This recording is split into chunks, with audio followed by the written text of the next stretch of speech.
Thank you, Acting Speaker.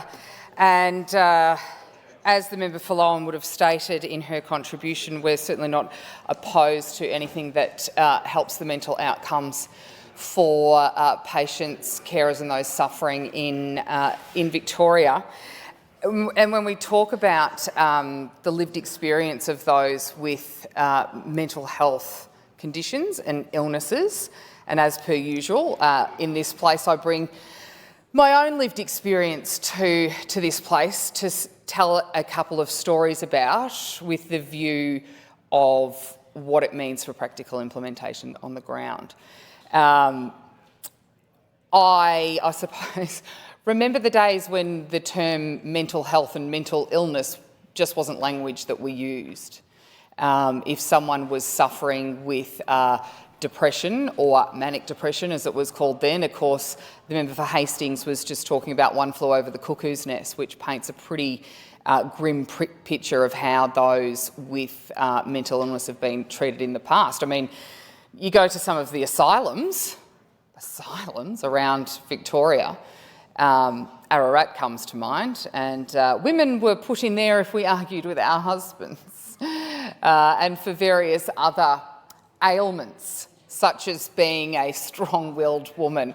Gosh, could you imagine if those things didn't change? So mental health reform, particularly implementing the recommendations from the Royal Commission, are vitally, vitally important. And we talk about mental health locals.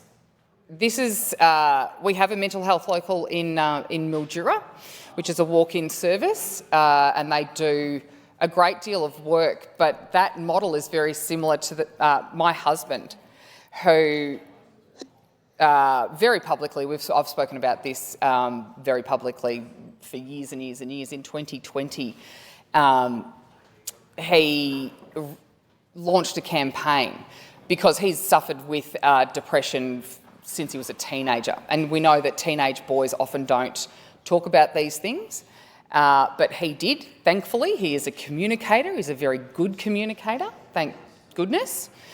But living in a small town and living in many regional areas, getting assistance for mental health issues and mental illness is a real struggle. It continues to be a real struggle, which is why implementing all of the recommendations from the Royal Commission is so vitally important. But in 2020, Acting Speaker, my husband, who during one of his, and it ebbs and flows, and during one of his recovery periods, I suppose, from a low period, decided that if we had at our local health service the ability to just walk in without needing to go to a GP first, without a referral, when you're actually in crisis, how much a difference that would make. So he decided that, had never run a marathon before in his life, but decided that he may have the ability to raise 50 grand. 42 was the original target, $1,000 for every kilometre. Went to the health board at the time. A friend of ours was the chair of the health board. He said, if I raise 40 grand, could we get a social worker to run a walk-in clinic? They agreed.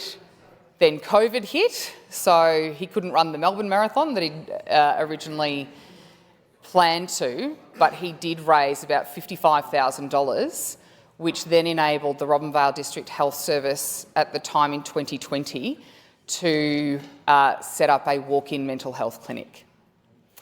There was, just previous to that, just before COVID and during COVID, there was what we called an epidemic of suicide in Robinvale, which is not uncommon in rural areas because of the isolation challenges and all the, for many, sometimes there's not a reason. But it was such a passion of his because of his lived experience that he decided that he would start to talk about it. He doesn't like talking publicly for a start, doesn't like leaving the house or the farm a lot of the time, but was driven to be brave because he knew it would save lives. And ultimately, when that clinic opened at the end in September of 2020, and he ran his marathon in the October, it went from being open 1 day a week to being open 3 days a week. very well facilitated by Robinvale District Health Services, and it did ultimately save lives.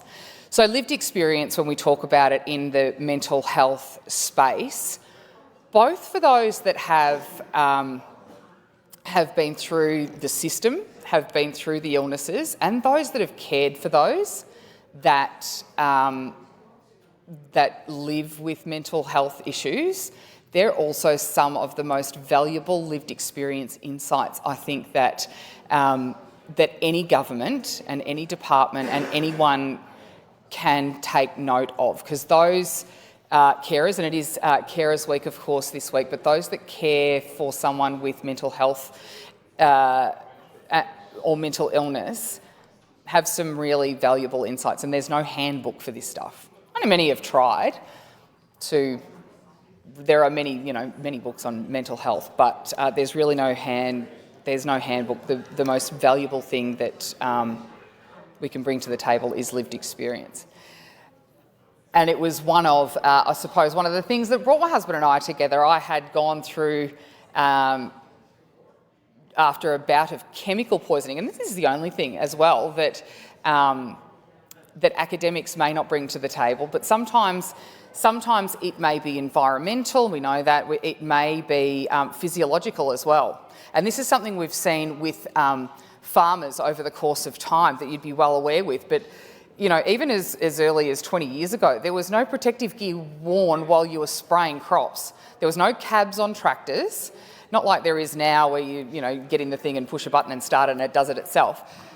As my dad grew up farming, there's no cabs. He's still got the old International tractor, spraying pesticides and herbicides, which builds up, particularly if you are someone with a low-functioning liver like I was, can lead to chemical poisoning, which alters that chemical process in your brain. I ended up having to battle bipolar and depression for 5 years in my late 20s and early 30s, which was so tough.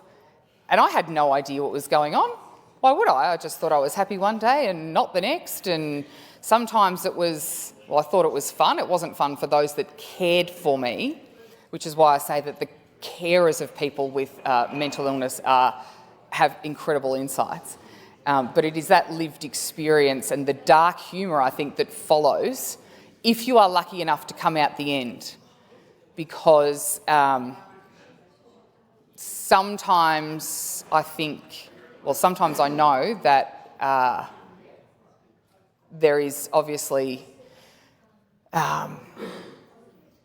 you get to a point where you just want to make the whirlpool in your head stop, and you'll do that by any means possible without any rhyme or reason, or at least think about these things.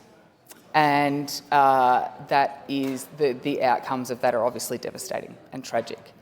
And I have lost far too many friends to mental illness, starting from the time I was in year 10, and lost one of our very good friends, and there were no signs. So everyone's story is different. Everyone's lived experience is so different.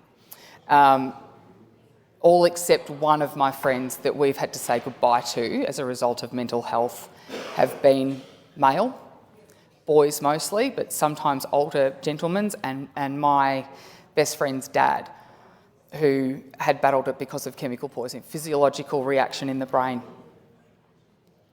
his entire life. So it is something that affects us. We feel it out in the regions. It is a constant battle, which is why the implementations of the recommendations from the Royal Commission are vital. The Royal Commission didn't happen for no reason. The recommendations were not recommended for fun. They are vital so that the outcomes of those living with and caring for patients with these conditions improves. And that so we can have less tragedies and less epidemics of suicide across the state.